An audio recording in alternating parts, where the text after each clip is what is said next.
some nervous rumblings that perhaps I'm running out of Reb Brown action material. Since I haven't done any movies, I've only been covering his television appearances. And I can see why you'd think that, especially after The Love Boat, since ordering orange juice for his grandma barely qualifies as an appearance. But you and I both know if I hadn't done an episode on Reb Brown and The Love Boat, you'd be asking me about it from now until the end of fucking time. Anyway, relax, he did a bunch more action movies. I just wanted to shake things up a bit before diving back into the jungle, because let's face it, Reb did a lot of jungle commando movies. They're all kind of like, go to it and go get fucked like in Nam. And hey, I promised action, and action ye shall have. I present to you White Ghost. And I'm telling ya, I think I saved the best shit for last. In this movie, Reb's a former professional basketball star whose career is cut short due to a catastrophic injury, but he finds new meaning in life when he becomes the coach of an inner-city high school basketball team. Oh god, I made a white shadow joke in 2014. Does anybody understand a word I'm saying? Fucking kids. Okay, as you can see, this movie stars the greatest American hero, and William Katt here. Oh my god, I just made a greatest American hero joke in 2014. I can tell I'm losing a lot of you young people. Okay, William Katt was the star of a television show called Greatest American Hero, which is so old it's even before my time. This was its theme song. Believe it or not, I'm walking on air. I never thought I could feel so free. And now you know the origin of the Cinema Snobs theme song. Interesting coincidence, I discovered the Irresponsibles through a Pierre Kirby movie. You'll be needing some weapons.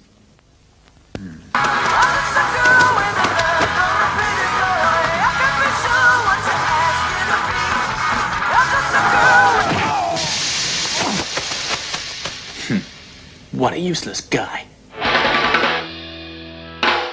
I was lucky. Theme songs are expensive and had to come by. But I know what you're thinking. Well, this doesn't look like a Reb Brown movie because clearly it's not Reb on the cover. And this is true. My theory is that until I discovered him, nobody in the States knew who Reb Brown was. William Katt was the bigger name in the States at the time. No, but just look real close at the cover. See Reb's name in that white box? Yeah, they knew what was up. As does the fine country of Turkey, who knows exactly who the real star of this movie is, and exactly what kind of movie we paid to see, as evidenced by this far superior movie poster for White Ghost.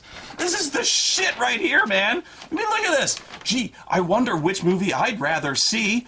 I mean, check it out. I mean, Blandest American Hero didn't even make the cut for this poster, because Reb fucking screamed him off the page. Ah! Oh my god, look!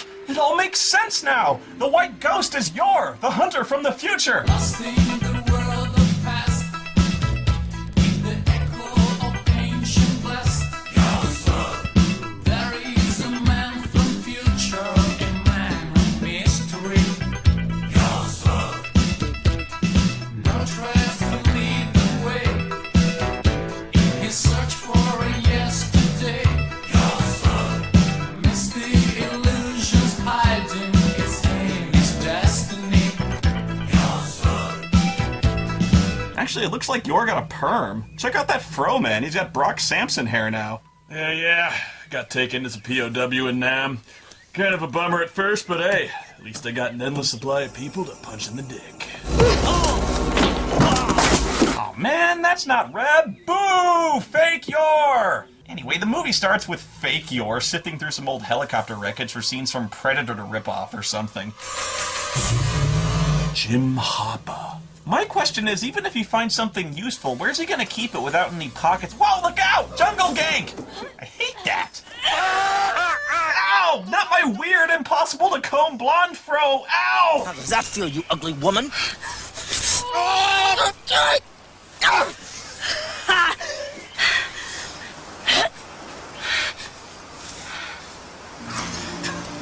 What the fuck? I missed you. What is going on? Did you not miss your child inside me? Who are you? Where the fuck did this come from? No, literally, where? The trees? The fuck was a pregnant woman doing in a tree leaping on a guy like a fucking jaguar or some shit? What, did John T. Bone direct this? Soldiers are coming. Oh, no fucking shit! Because that's just what he needed in the middle of an active manhunt. A screeching psycho bitch biting at his scrotum to draw every soldier within a mile right to his position. Logically, the best place to hide out is this mansion he's built out of coconuts here, because they'd never spot this place in 15 years. Jesus, the Lost Boys never built anything this elaborate. You could rent this entire place out to Robin Hood and his merry men. If they find you, they find me.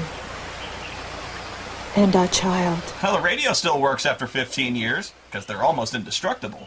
He calls for a rescue, and who's there to answer the call but our hero, Reb Killzone Brown? We believe the man who sent the message was Steve Shepard.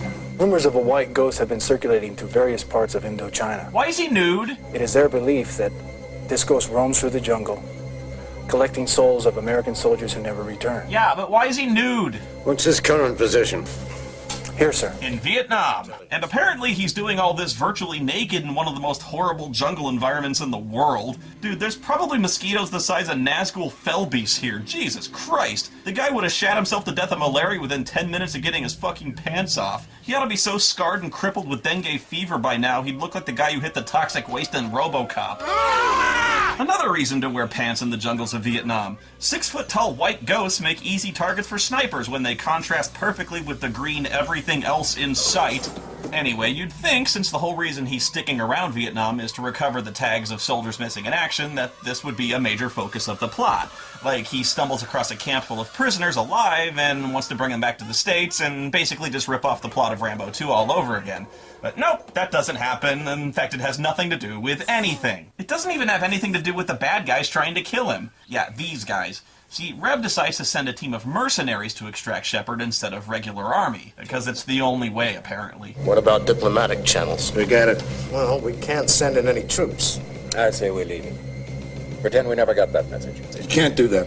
Can't! The press! Not another mercenary screw-up. That's all we need now. We've used this man before. He knew Shepard in Nam. Yeah, he knew Shepard all right. He knew him because Shepard tried to have him court-martialed for doing the whole village, several times in fact, and tried to kill him back then for it too. We hit a village one day. Killed a lot of women and children. Army didn't want to know about it. They didn't want the bad press. Can't! The press! Fucking whoops! You had one job, Reb! Maybe you should have read the file Corporal Neil Patrick Harris with a mustache prepared before you hired the mercenaries. Damn it, Jones. How did it slip through the cracks? The computer wouldn't allow us access to the entire Shepard file. Well, shit, man, they're gonna make contact in 2 hours. Lieutenant, you didn't see this. Oh my god, what have I done? Corporal, we're all gonna burn for this.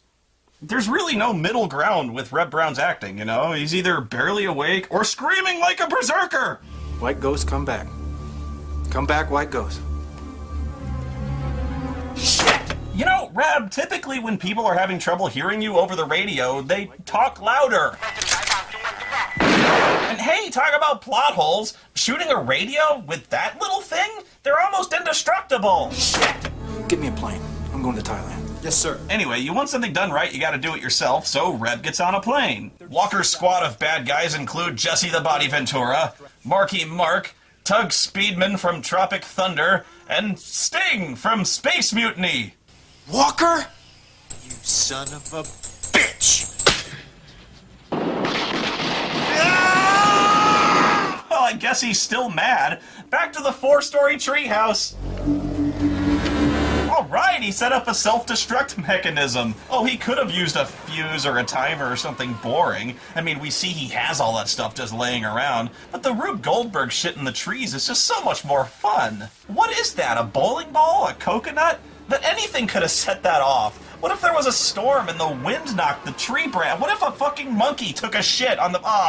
No one could live through this. Fire in the hole! Waco Skinner! In the hole! Son of a bitch is dug in like an Alabama tick. Well, now he doesn't look like Jesse Ventura. He looks like Patrick Stewart in a fakey mustache. While all that was going on, Shepard's girlfriend got kidnapped by the soldiers from before. So the mercenaries track them back to their camp. At least somebody's getting lucky. Someone got some head at least. Oh yeah. This scene gets really confusing. Shepard goes in and just starts killing everyone, and I guess he had camouflage clothes all along, but just chose not to wear any because pants are a cruel prison imposed on us by society or something. Just ask Benzai. Yo, my name's Benzai, and you know that I'm always kissing guys. I got the boogaloo flu, doing the dudes. Looking at guys, checking them out, ring a ding dong dong and a thong. Anyway, he kicks the shit out of Tug Speedman, with the fight scene ending with him literally falling on his shovel, which severs his spine. But it's also poorly shot. We don't even know what happened for a full minute. I mean, look at this. Would you have any idea how this fight ended if I hadn't just told you? I didn't even know he had a shovel until this guy ripped it out of his back in the next scene. Maybe he didn't know he had one either. It's just so dark, he might have fallen on his keys for all we know. And I color corrected this. It's not like I just didn't make it bright. Oh, fuck it. Regardless, what the fuck were they thinking with this? It just comes out of nowhere. The fight scene is going on, and then it just ends with the guy falling on his own shovel. Who comes up with this? It's just not even cinematic. We couldn't have the hero, like, take the shovel and hit him with it, or just have him straight up kick the bad guy's ass, like an action hero might. I'm trying to think of how I would have written this to where it's fitting and it makes sense, or it's foreshadowed, like, I don't know, a flashback to his days in boot camp where he improperly carries the shovel. Eat this, mother! Oh, come on! Linger on it a little. That was Phantasmagoria levels of cool. Killed with a shovel, Frank. It seems our white ghost is making sure the bad guys don't have any children because he just got this one spayed.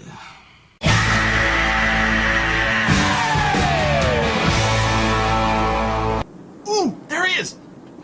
Fucking badass. He's kicked back, ain't telling no one he's going there to literally kill Cambodia. It'd be awesome! Elsewhere, these guys capture Sting, thinking he's the white ghost. And come on, they don't get much whiter. Sting tells her, don't stand so close to me, but it doesn't work, and they crucify him. They torture her with needles under the fingernails, which is just horrible, thank you for that. And really work him over by stabbing him and blowing his kneecaps off. Oh, whatever. Reb took a blowtorch to the back, and he didn't cry like a bitch. This whole time, Shepard's doing his Rambo thing by making improvised traps along his eventual escape route from when he rescues his baby mama. But there's only so long you can listen to your woman get fucking finger needled, and soon Shepard can take no more, and he makes his move. Walker tries to use the chaos to have the new kid pick off Shepard from here, but the kid's a little shaky on the whole indiscriminate murder thing, and the group dynamic, it sort of falls apart at this point. You're a dead man! You're a dead man! Shepard!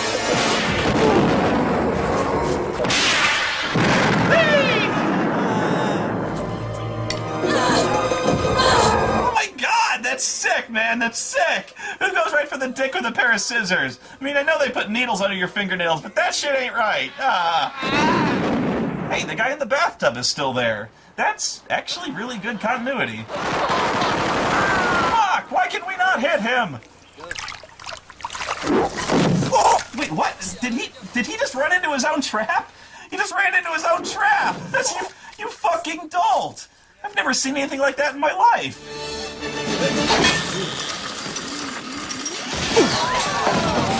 How do you do that? It's like forgetting you dropped your toothbrush in the toilet. I feel like that scene should have a laugh track. God, at least nobody saw it. If they had, you can kiss that whole white ghost boogeyman mystique goodbye. And if anybody asks, you got shot with a really big gun. God, this guy sucks. And I'm damn skippy Reb Brown never got impaled in his own trap. Hey, there's Reb. Finally, we can get some killing done. You're in my way, sir. Hey, his flight was delayed, okay? You know how hard it is to get tickets to Thailand on zero notice? I find it extremely appropriate. You ain't ever gonna leave this place. What? He didn't have any kind of weapon to kill Walker with after all that? Hey, what about the wooden spear he stabbed himself with? We know that hurts. And they're instantly dry. Bravo. And yet you kept the dead guy in the bathtub between like 3 scenes. Why in the hell did they even bother? It was 2 seconds ago. You'd think at least the actors would bring this up. Ugh, whatever. You killed women and children. It happens. You liked it. But why? Brackett is no mad dog killer. He is after something. Shepard starts winning the fight until Jesse Ventura gets the drop on him. We'll let the landmine do it. Landmine? Oh, dude, this is just not your day. No wonder you need Reb to bail you out and kill this guy. The rookie mercenary decides to help him out too because, come on, who wants to work for an abusive murderer? Why do you think I left that guy with the glasses? You got a boot knife there. Throw it over here. Easy. Ow, my other arm! Now.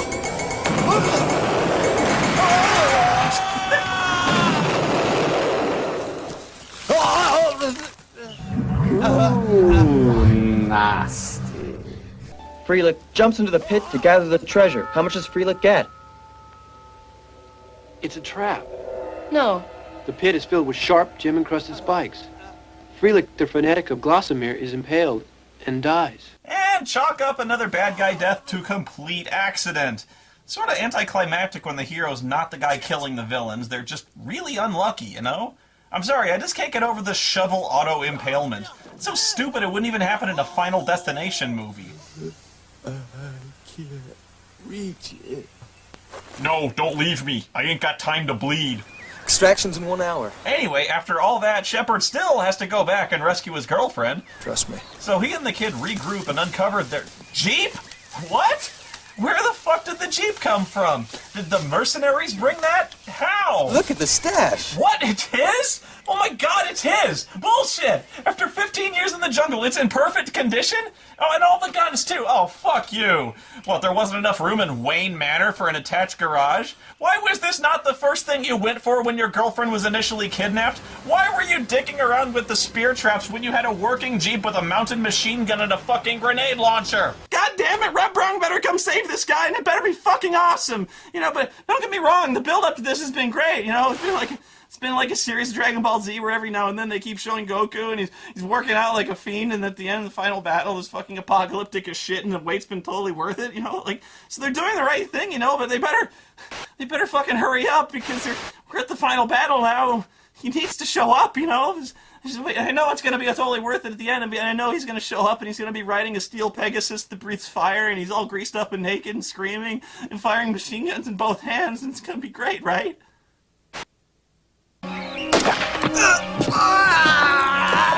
Whatever. I guess his arm is feeling better too, right? At this point, I'll believe pretty much anything.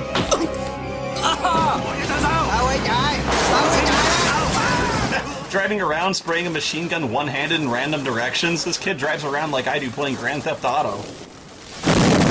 I'm pretty sure there's no prisoners in there. Sorry! He goes inside to fight the evil commander, and oh look, he's got the Encyclopedia Britannica series on a shelf there. Right next to a Farewell to Arms. Red Brown's not in this movie, is he? I mean, I didn't want to say anything because I thought he'd...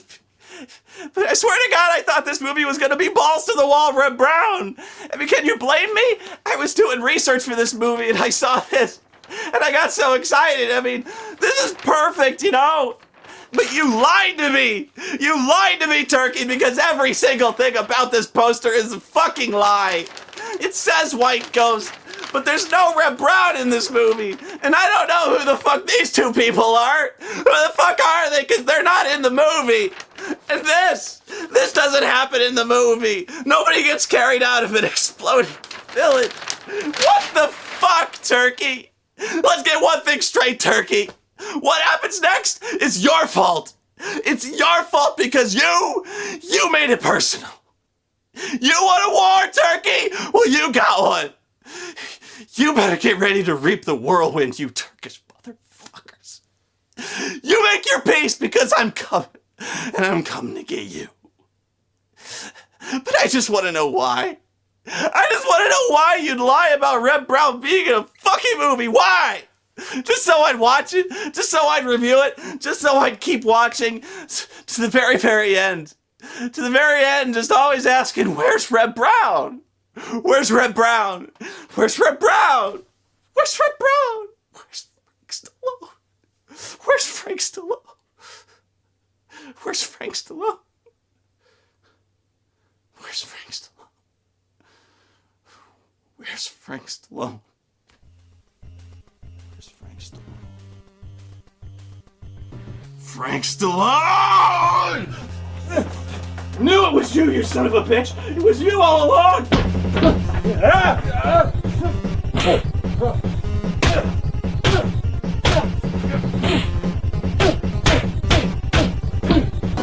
There they are.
Where's Frank Stallone?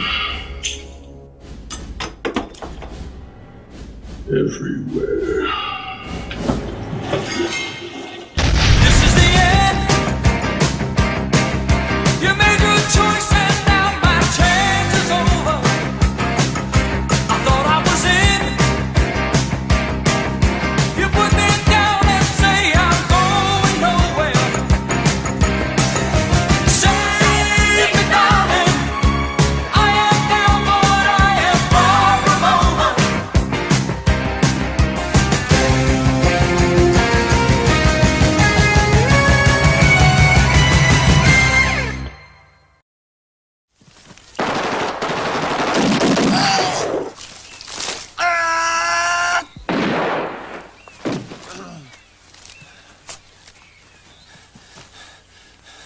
Let's go.